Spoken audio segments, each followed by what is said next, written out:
Soy José Luis Álvarez Rodríguez, pastor. Vamos a considerar la palabra de Dios. Vamos a orar. Padre, gracias.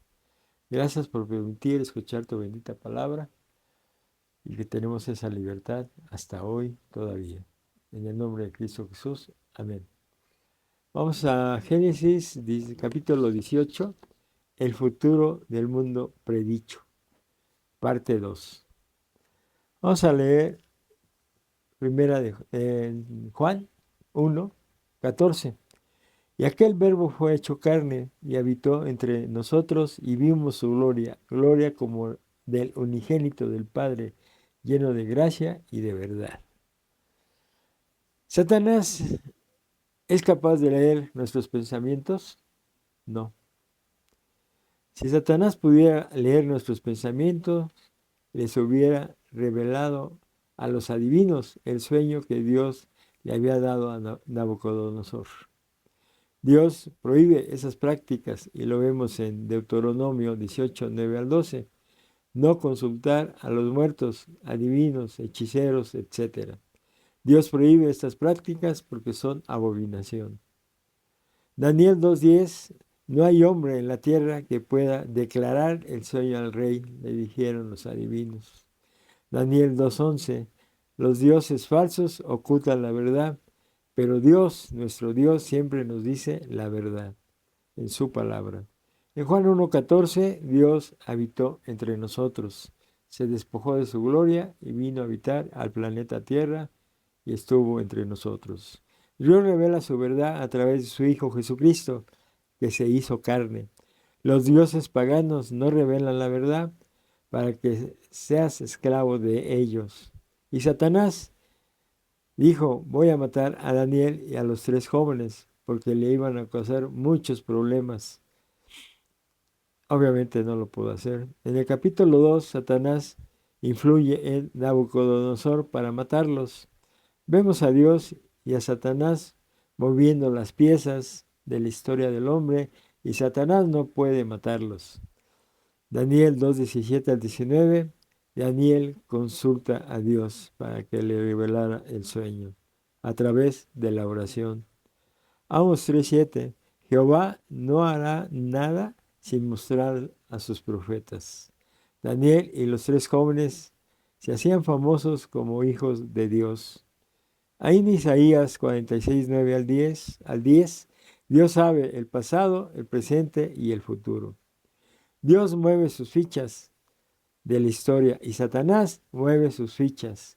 La diferencia que Satanás no sabe lo que va a hacer Dios y Dios sabe todo lo que va a hacer Satanás. En Daniel 2, 3 al 35 tuvo el sueño el rey Nabucodonosor y era la estatua de Nabucodonosor. Vemos que el valor de los metales van disminuyendo. La historia de su reino del rey va de bien a mal y de peor en peor. El hierro significa que los reinos se van a hacer más rudos, despóticos, más malos. ¿Qué representan estos símbolos en Daniel 2:37 al 43? Primer reino, cabeza de oro, reino de Babilonia del año 605 al 539 a.C. Daniel vivía en el reino de Nabucodonosor y comenzó a escribir esta profecía y que termina en el reino eterno. Segundo reino, plata, eran sus pechos y brazos, representa el reino que conquistó al reino de los babilonios, los Medo-Persia. Los medos y los persias en el año 539 al 331 a.C. Lo vemos en Daniel 5:28. Tercer reino, bronce. El vientre y sus muslos representan a los griegos, a Grecia, que conquistaron a los Medo-Persia en el año 331 al 168 a.C. El cuarto reino, hierro, representa a Roma imperial, piernas de hierro, sus pies en parte de hierro y en parte de barro cocido. ¿Y cuántos dedos tienen los pies? 10 dedos. Significa que el reino va a ser dividido en 10 reinos o naciones. Hierro en los pies y hierro en los dedos. Es una Roma adulterada o amalgamada entre reino de Roma y barro de alfarero. Nadie mezcla estos dos elementos porque no se puede. Son totalmente distintos. Roma iba a continuar hasta los pies. ¿Qué es el barro? ¿O qué representa el barro? Vemos en Génesis 2.7 que la creación, habla de la creación del hombre que fue hecho de barro. ¿Qué tiene que ver con Daniel 2? Lo vemos en Isaías 64.8, barro del alfarero. ¿Qué es el barro? Es tierra con agua. ¿Y qué más le dio al hombre? Dios, aliento de vida. ¿Y qué con esto? Con Daniel 2.